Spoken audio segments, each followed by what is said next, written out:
Sayyidul Istighfar menuntun kita sebelum masuk ke dalam dua hal, sebelum doa permohonan ampunan, supaya kita mendekatkan diri kepada Allah melalui isti'adah, permintaan perlindungan ini. Rahasia keberhasilan permintaan perlindungan itu terletak setelah kita memahami tiga hal.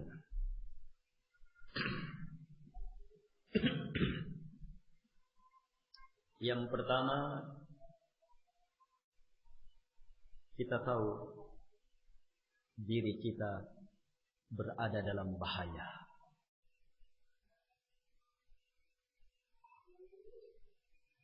A'udzu billahi minasyaitonir rajim.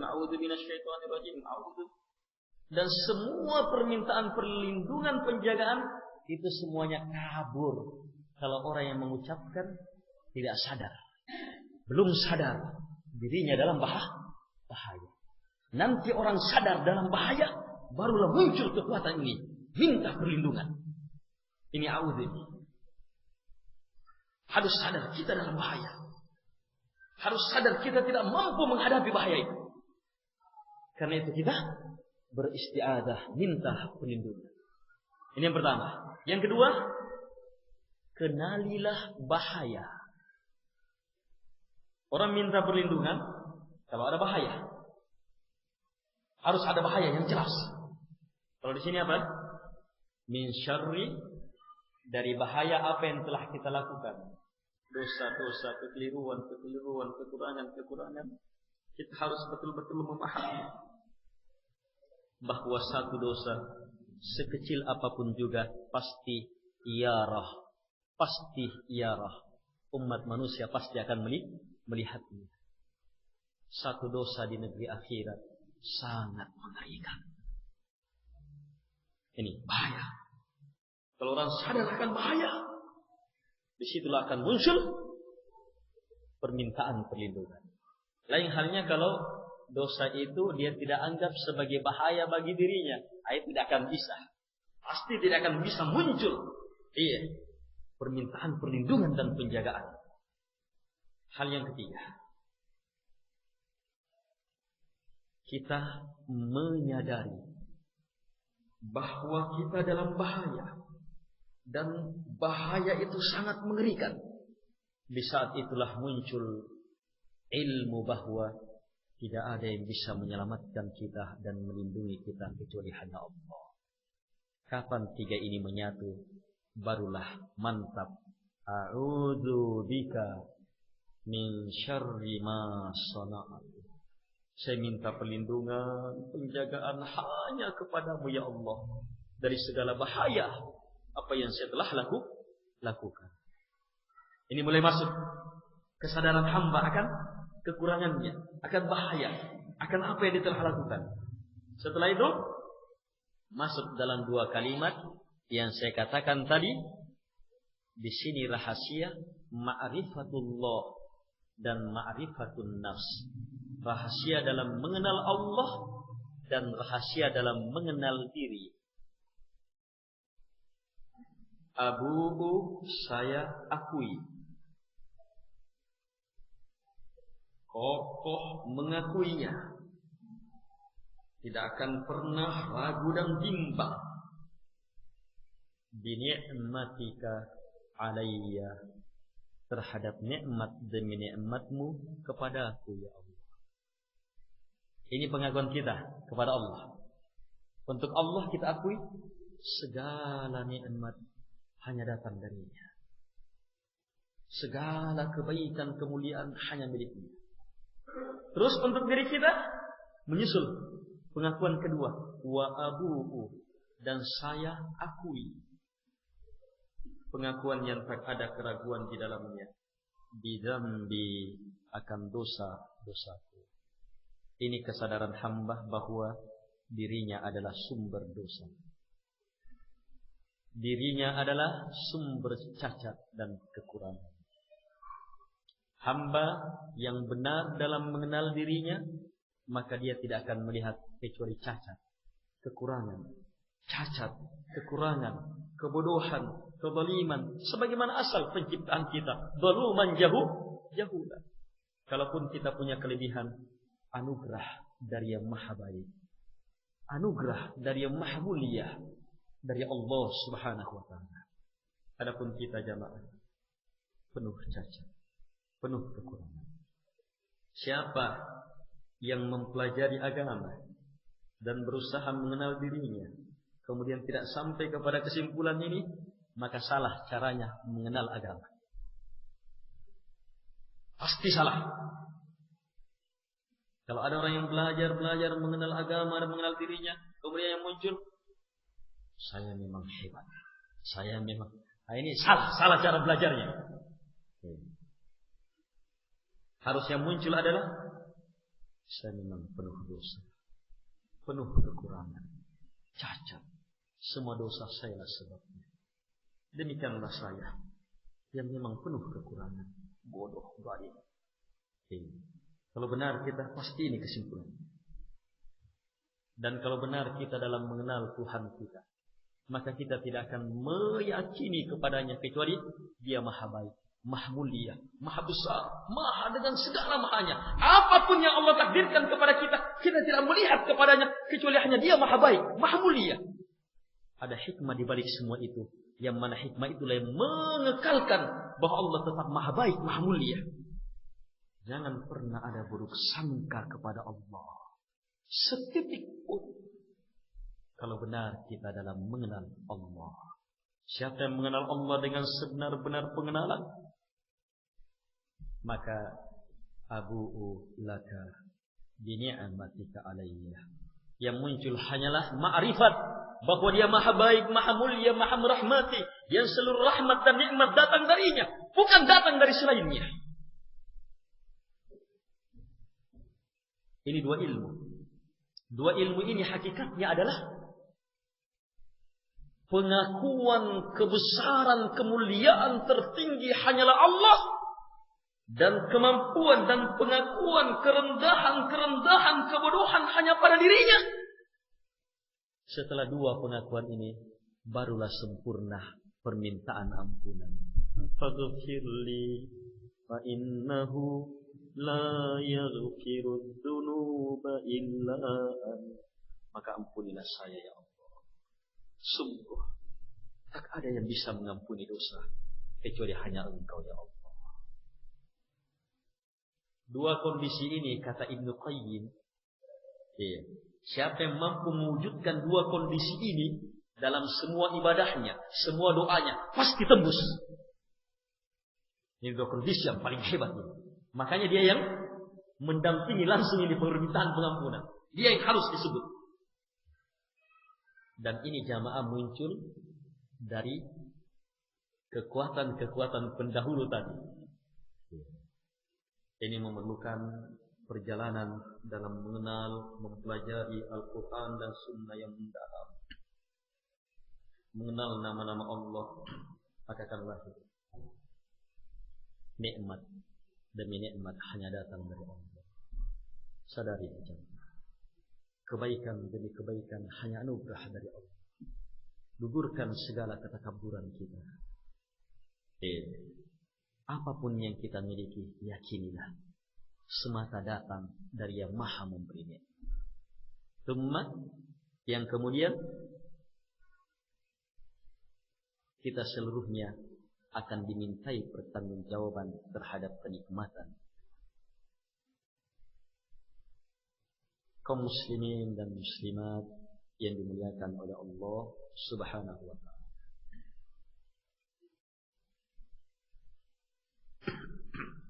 Mengenal Allah adalah mengenal melalui ayat-ayatnya. Allah memperkenalkan dirinya dengan ayat-ayatnya, tanda-tanda kebesarannya. Dan ada dua jalur. Yang pertama, Al-Quran dan Sunnah. Yang kedua, ayat-ayat yang nampak merupakan ciptaan Allah. Itu mengenal Allah.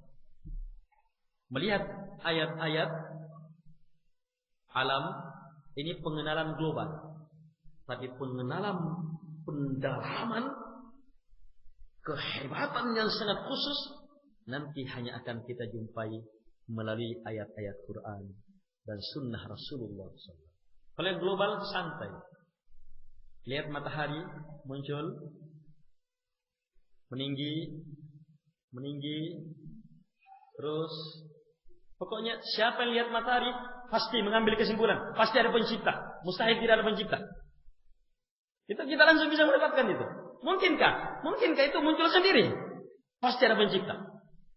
Dengan sekedar melihat matahari, pasti terlalu mudah kita memahami. Pasti yang mencipta maha hebat,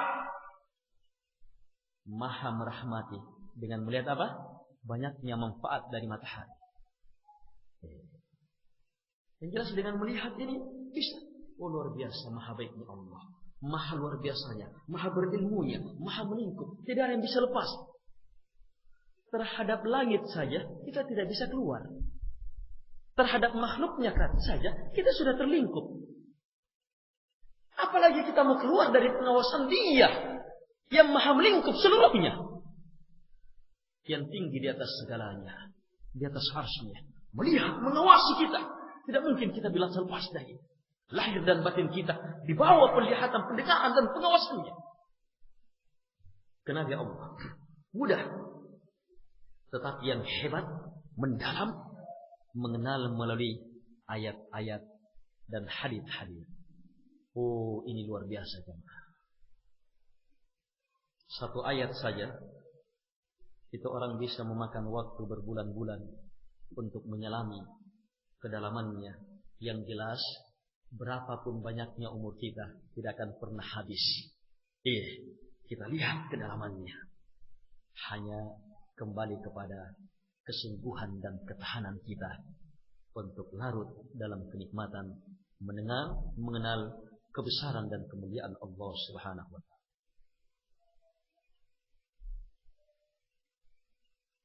Al-Quran adalah kitab yang paling hebat dalam mengenal Allah, memperkenalkan Allah. Coba lihat, ada ayat yang paling agung dalam Quran. Ayat apa? Semuanya hafalin. Ayat kursi. Ini ayat yang a'zam, yang paling agung dalam Quran. Ayat ini jamaah, kenapa merupakan ayat yang paling agung? Sebab dia ayat yang langsung menjelaskan siapa Allah. Kita sering baca ini, tapi kurang mencermati maknanya.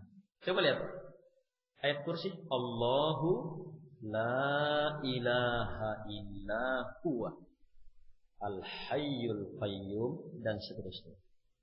Ayat kursi itu susunan kalimatnya kalau diterjemah, Allah adalah itu. Allah adalah, lihat ilmu pertama tentang Allah. Lihat Allah memperkenalkan dirinya. Apa ilmu pertama? La ilaha illa huwa.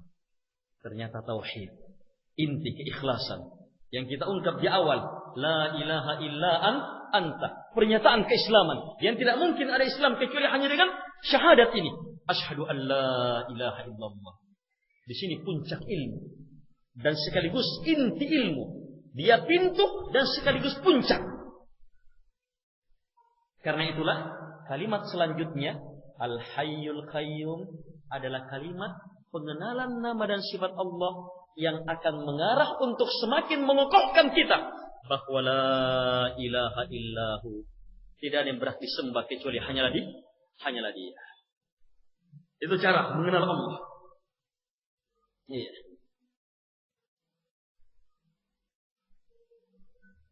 Yang pendekatan lebih mudahnya, siapapun yang mengenal Allah, melihat nama dan sifatnya, ciptaan dan kekuasaannya, kehebatan dan kemuliaannya, pasti abu'u laka bi ni'matika alayya. Yang lahir adalah pernyataan kebesaran, pembesaran, pemuliaan kepada Allah Subhanahu wa taala semata. Kalau ini mantap, maka akan memudahkan kita. Kalau begitu, Dia semata yang berhak saya sembah, selainnya tidak. Disinilah ilmu. Ini awal ilmu dalam Islam. Kenapa saya katakan awal? Sebab Nabi mengatakan, Bunyal Islamu ala khamsin. Islam dibangun di atas 5. Kalimat dibangun berarti apa? 5 ini yang paling dasar. Apa yang pertama? Syahadati Allah ilaha illallah. Ini yang paling dasar. Orang muslim kalau kenal ini, mengakui ini. Kemudian ternyata yang tertinggi juga ini. Nabi bersabda, al-iman bid'u wa sab'una syu'bah. Ada juga apa? Bid'u wa sittuna syu'bah. Iman itu 73 sampai 79 cabang. 63 sampai 69 cabang. Lafaz lainnya. Fa'alaha, maka yang tertinggi adalah qaulu la ilaha illallah. Ternyata ini juga yang tertinggi. Sebab apa? La ilaha illallah yang pertama, pernyataan keislaman, lahir dari mengenal Allah. Semakin kita kenal Allah, arahnya adalah semakin memantapkan la ilaha illallah. Jadi ukuran ketinggiannya dilihat pada ukuran semakin sempurnanya kita di atas la ilaha illallah.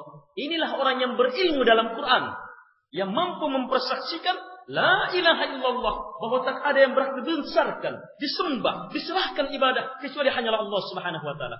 Lihat pernyataan yang sangat tegas dari Allah. Syahidallah, Allah bersyahadat. Kita tidak akan jumpai syahadat yang lebih hebat dari ini. Hanya satu syahadat Allah itu.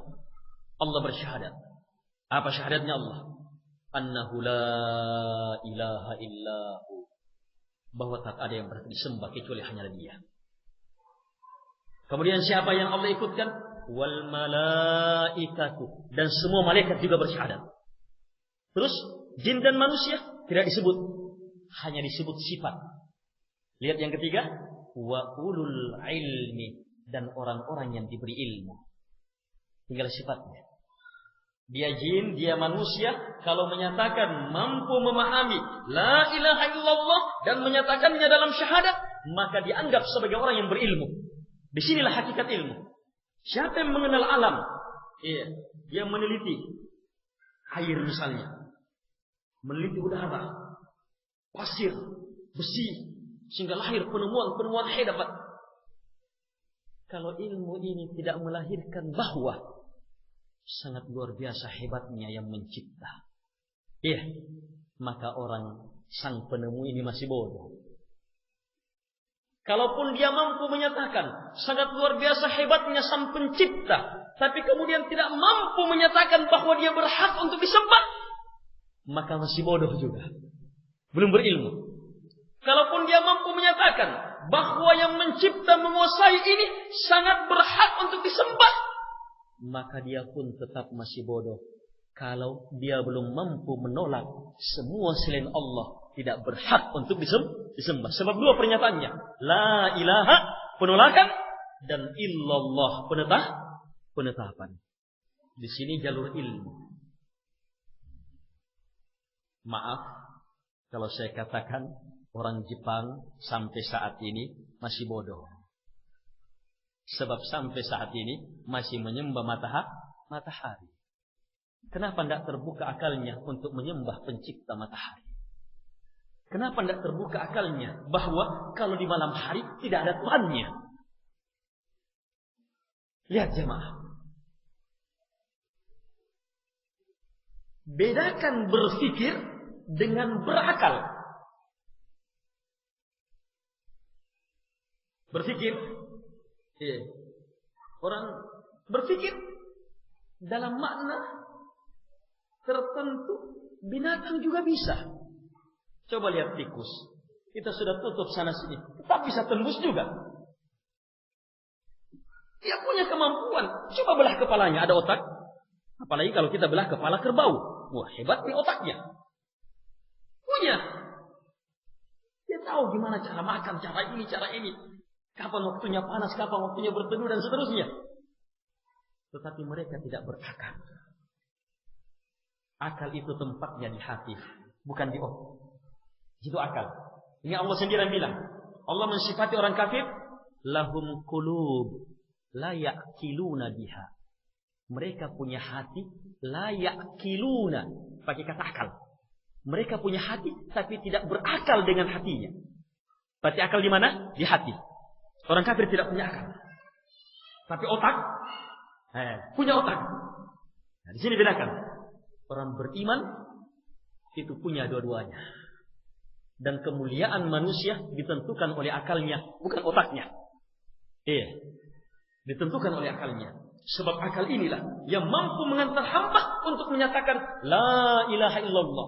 Sebab akal inilah yang mampu membuka pandangan hamba bahwa di balik kehidupan yang fana ini ada kehidupan kekal abadi.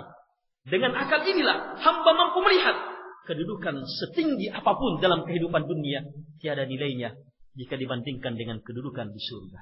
Ini kemampuan akal. Mampu menembus alam yang tidak dilihat oleh mata, tidak pernah didengar oleh telinga, bahkan tidak pernah terpetik dalam pikiran. Mampu menembus surga. Itu kehebatan akal orang yang beriman. Yang semuanya jamaah ditentukan oleh apakah kita telah menerima la ilaha illallah. Sempurnakan terus dengan memahami nama dan sifatnya. Kemudian mengenal diri jamaah. Jalurnya terlalu banyak.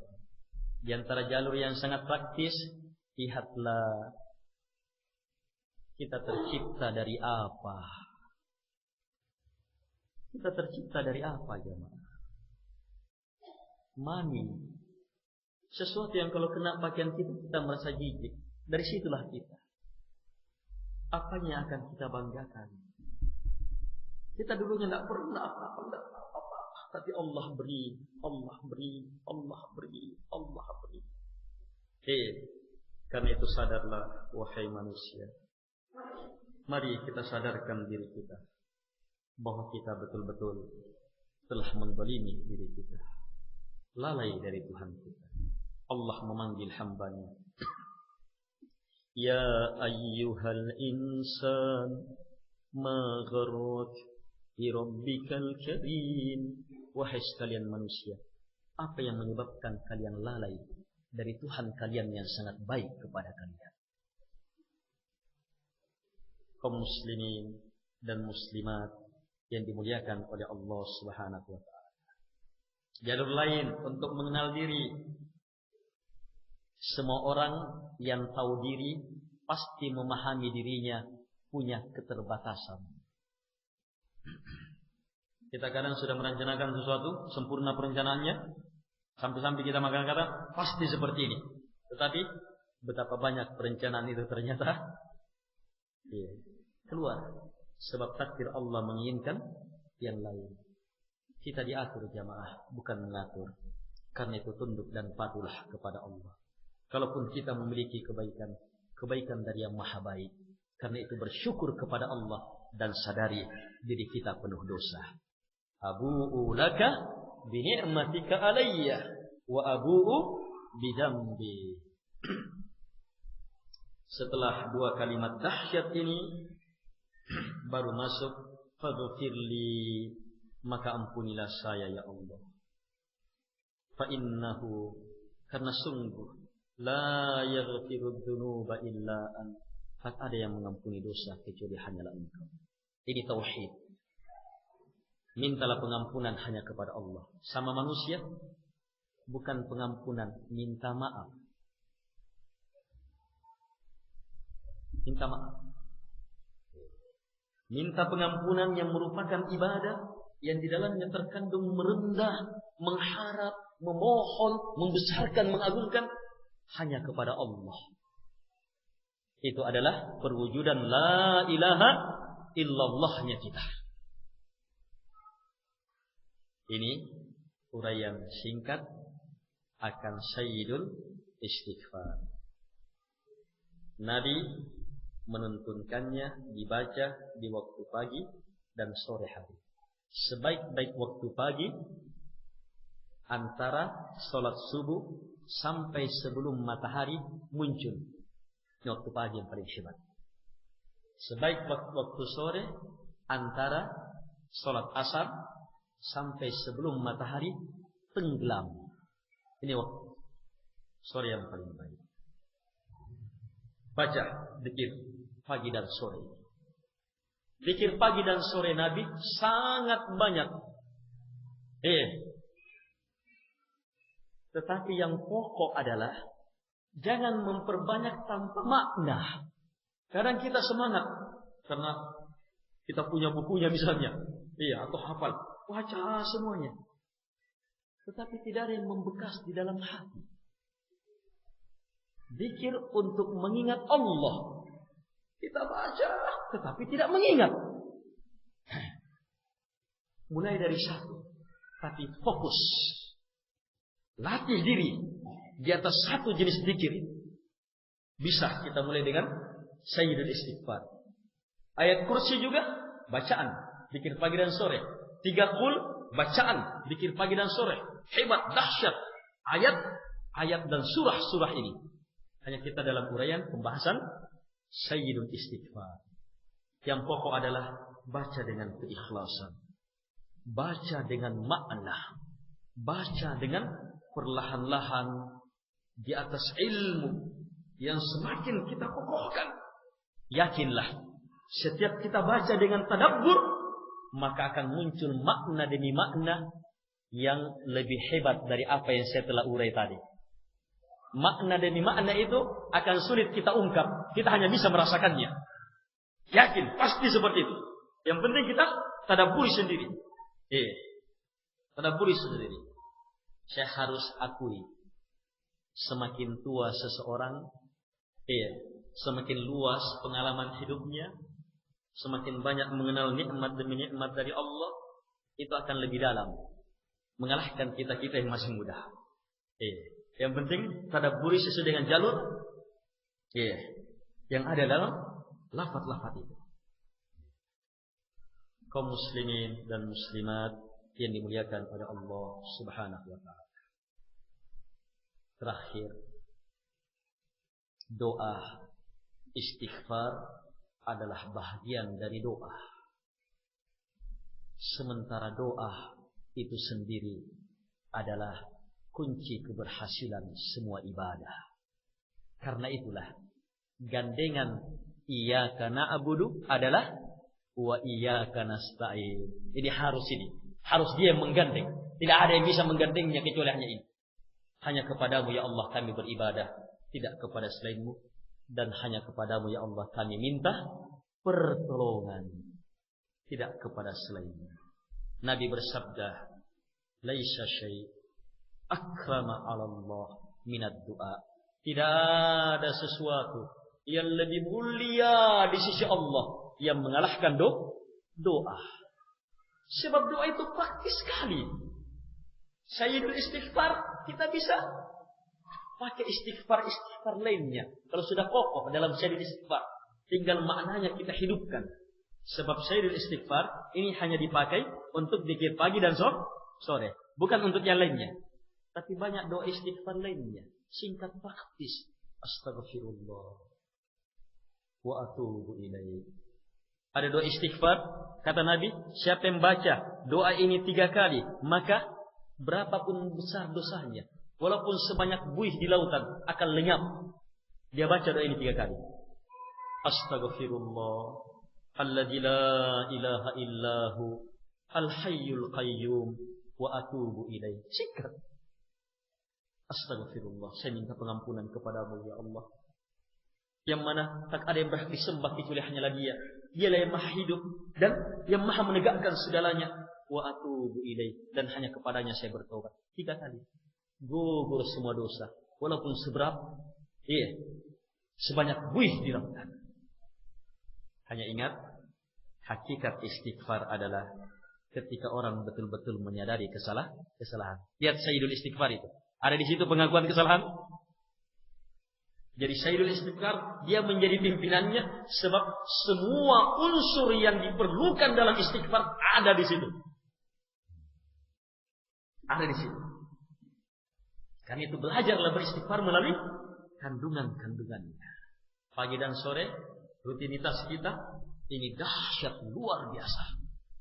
Kalau menjadi amalan kita untuk mengiringi sholat 5 waktu kita, bacaan Quran kita, dan zikir-zikir doa-doa kita yang lain. Semoga Allah Subhanahu wa taala menjadikan kita seluruhnya ke dalam golongan hamba-hambanya yang sadar akan wajibnya dan pentingnya istighfar, dan menjadi hamba-hamba Allah Subhanahu wa taala yang terus beristighfar sampai malakul maut datang menjemput kita. Allahumma ghfir lil muslimina wal muslimat al ahya'i minhum wal amwat. Allahumma ij'alna mimma yastami'una al qawla fayattabi'una ahsana. Allahumma rzuqna ilman nafi'a wa 'amalan mutaqabbala wa qalban khashi'a.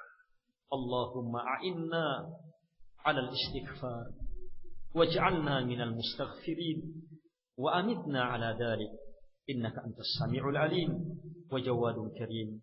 Wa sallallahu ala Muhammad wa ala alihi wa sahbihi wa sallam tasliman katsira wa akhiru da'wana anil hamdulillahi rabbil alamin. Saya jawab pertanyaan sekarang saja. Saya habis isya cukup. Habis juga. Baik. Assalamualaikum. Waalaikumsalam. Ustaz, saya ingin belajar agama. Bagaimana cara belajar agama yang benar? Dan apa hukumnya belajar agama bagi orang tua? Belajar agama bagi siapapun, tua, muda, hukumnya fardu ain. Bukan fardu kifayah. Dalilnya Nabi bersabda, "Talabul ilmi faridatun ala kulli muslim." Menuntut ilmu adalah kewajiban bagi setiap muslim. Kalau kewajiban untuk setiap muslim, fardu apa namanya? Fardu ain. Hanya ini hukum umum. Hukum khususnya ada jenis-jenis ilmu fardu ain. Ada jenis-jenis ilmu fardu kifayah. Yang fardu ain misalnya yang memang wajib untuk kita ketahui dahulu tentang makna la ilaha illallah. Sebab itu syahadat kita. Tentang makna wa anna Muhammadar Rasulullah. Itu pernyataan Islam kita. Harus dahami. Iya. Tentang sholat. Sebab ini rukun Islam. Iya. Dia rukun Islam wajib kita laksanakan. Wajib di atas ilmu. Karena begitu mempelajarinya adalah fardu ain. Tentang Ramadan, zakat, tentang keimanan kepada Allah, hari akhirat, para malaikat, kitab-kitab Allah, rasul-rasulnya, tentang keimanan akan takdir baik dan takdir buruk.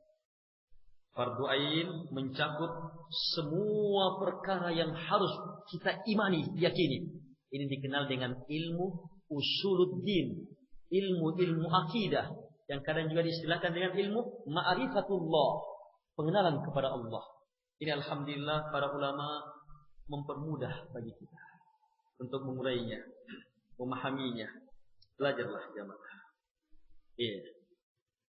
Bisa belajar langsung kepada guru. Dan ini yang terbaik. Belajar melalui kaset dan buku itu pendamping, membantu. Tapi belajar yang paling benar langsung melalui guru. Dan jangan pernah merasa cukup dengan guru di Indonesia. Tapi hormati mereka. Iya, mereka diberi keistimewaan tersendiri ada di Indonesia untuk menjadi penyebar kebaikan. Belajar. Tapi guru yang di luar, yang menjadi guru-gurunya orang yang dari Indonesia, iya, kita tingkatkan ilmu kita. Kalau misalnya ada kesempatan umrah, ada kesempatan haji, kita tidak tahu bahasa Arab, ada orang-orang tahu bahasa Arab di sana. Tanya orang-orang Indonesia, ayo tanyakan sama Syekh, apa makna ini? Bagaimana cara ini? Wah, ini sudah berguru juga namanya. Iya. Walaupun tidak tertulis, tidak apa, ilmu kita sudah mempunyai kualitas tersendiri. Iya. Biasanya kita dengar dari ustadz-ustadz, kiai-kiai, ulama-ulama, para cendekiawan di Indonesia. Ini langsung dari orang yang betul-betul hidupnya untuk mempelajari agama. Oh, cocok, sama. Oh, ini semakin apa ini? Oh, semakin dalam itu. Iya. Inilah namanya memperhebat ilmu. Iya. Lagi pula jamaah, masih terlalu banyak yang kita tidak ketahui saat ini. Dan banyak alim ulama yang Allah telah buka ilmu bagi mereka. teruslah belajar, teruslah belajar. Yang pokok niat telah tertanam dan kita telah melakukan usaha. Maka innamal a'malu binniyat wa innamal likulli imri'in ma nawa. Setiap orang pasti beramal dengan niatnya dan setiap orang hanya akan memperoleh sesuai dengan niatnya. Kalau kita ditakdirkan meninggal belum bisa menjadi orang yang paling hebat ilmunya, maka apa? Karena niat kita menjadi orang yang paling hebat ilmunya dan paling luar biasa bermanfaat untuk berilmu dengan ilmunya, maka kita sudah teranggap orang yang telah mendapatkan itu.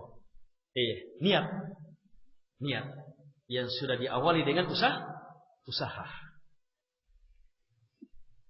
Terakhir, sekarang zaman komunikasi HP. Bagaimana kalau ada orang yang berzina lewat SMS? Jadi hanya kata-kata dalam SMS, tapi tanpa fisik bersentuhan.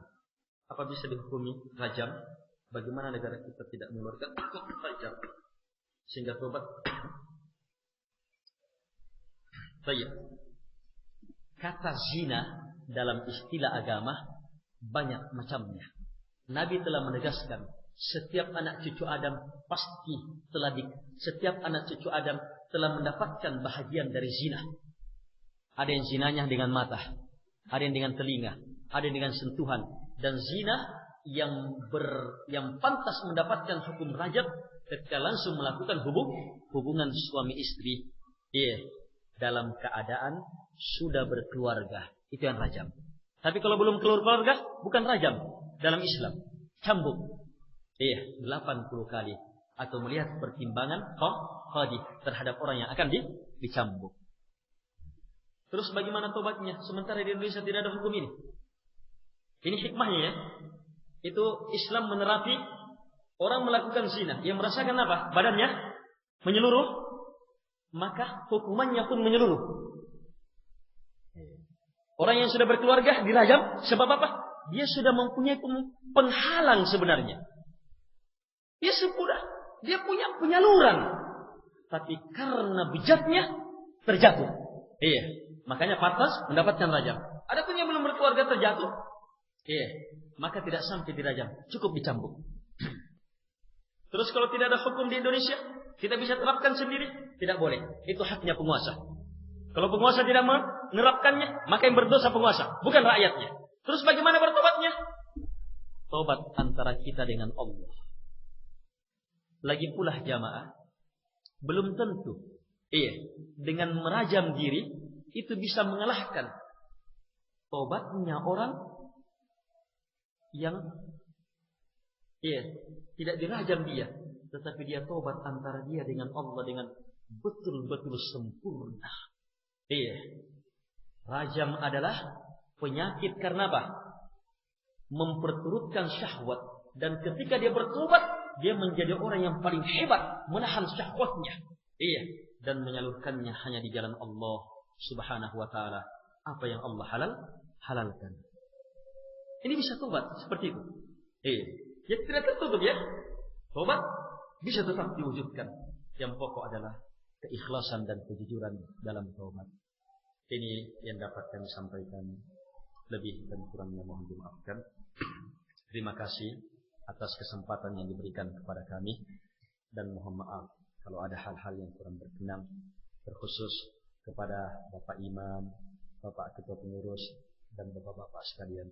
Semoga Allah Subhanahu wa taala menggolongkan kita seluruhnya ke dalam hamba-hambanya yang beriman, hidup di atas iman, wafat di atas iman. Subhanakallahumma bihamdik, asyhadu an la ilaha illa anta, astaghfiruka wa atubu ilaik. Wassallallahu ala Muhammad wa ala alihi wa sahbihi wa sallam tasliman katsira. Wa akhiru da'wana alhamdulillahi rabbil alamin. Wassalamualaikum warahmatullahi wabarakatuh.